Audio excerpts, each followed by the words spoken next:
One of the things that we're going to say at the Pesach Seder to our family and friends sitting around our table is that we too left Egypt. We too were enslaved in Egypt. We were in bondage. And God took us out of Egypt. But last I can tell, I was never in Egypt. You can check my passport. I've never been there. I was never a slave there.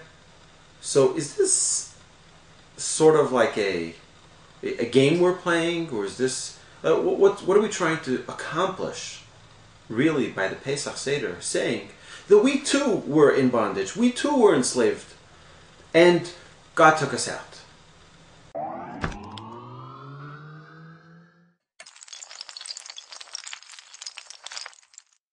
Our sages teach us that the slavery that the Jews suffered in Egypt is identical to the slavery every Jew experiences in their lifetime. Every single one of us has something that we're enslaved to. For one, it could be their career. For the other, it could be their car. It could be fashion. It could be their home, the design. For some people, it could be their Harley Davidson. For some people, it could be sports. Everyone has something which they are enslaved to. If you think for a second, what is slavery? Slavery means I don't have the opportunity to have free will. I can't think on my own. I can't do anything out of my own desire. I'm always indoctrinated by someone else's desires. I'm forced to do what someone else wants me to do. Let's think about that. I've had people tell me, oh, Rabbi, if you have your class on this night of the week, I can't come. Grey's Anatomy's playing, and that's Bible. Right? You can't, I don't do anything on Grey's Anatomy night. We all have our things that we're enslaved to. For some people, it's their career. Rabbi Weinberg of the famous Esha Torah Yeshiva in Jerusalem used to say, if you don't know what you're ready to die for, you haven't begun living. That means that if you know what you're ready to give up your life for, then you should be living for that. You know, there are many people who work their jobs, they work their career, they live their career. And then, 40, 50 years into their career, they say, oh my goodness, I forgot to invest in my family.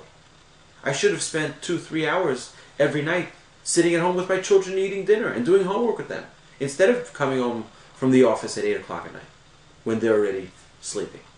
So for some people, their career is their slavery. For some people, it's sports. When the NFL is playing, I'm nowhere to be found. Everyone has their slavery. That's what we're trying to identify in Pesach. We go around the Seder table and ask every person there, what are you enslaved to? Identify that and be redeemed from it.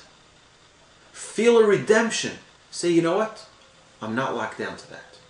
How many people do we see when we're sitting in a restaurant and they're busy on Facebook, they're busy texting? Technology is also a slavery. It's a form of slavery too. We have to redeem ourselves from that too. We have to free ourselves from that too. We have to let go of all these strings and just focus on our relationship with the Almighty. That is the goal of the Seder. Ask the questions. Try to understand how the Jews suffered then, but also how we could be suffering now because we have these limitations. Because we're not 100% at our own free will. We're not 100% capable to do whatever is in our heart to do, what we really wish we could do. We're enslaved to something. Let's be free.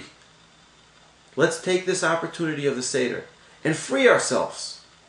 Break those strings. Be untied, untethered to anything.